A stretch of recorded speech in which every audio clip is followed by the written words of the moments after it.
How to fix search bar missing in Google Chrome.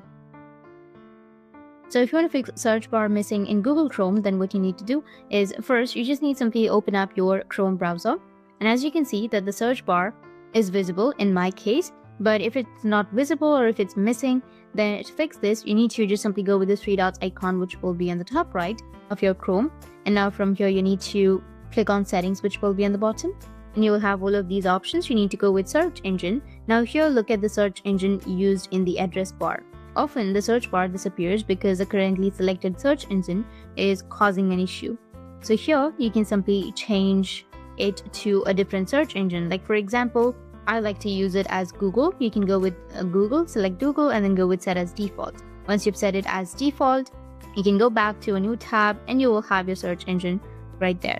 That's how you can fix your search bar missing in Google Chrome. And if you have any questions, feel free to comment below. Thanks for watching.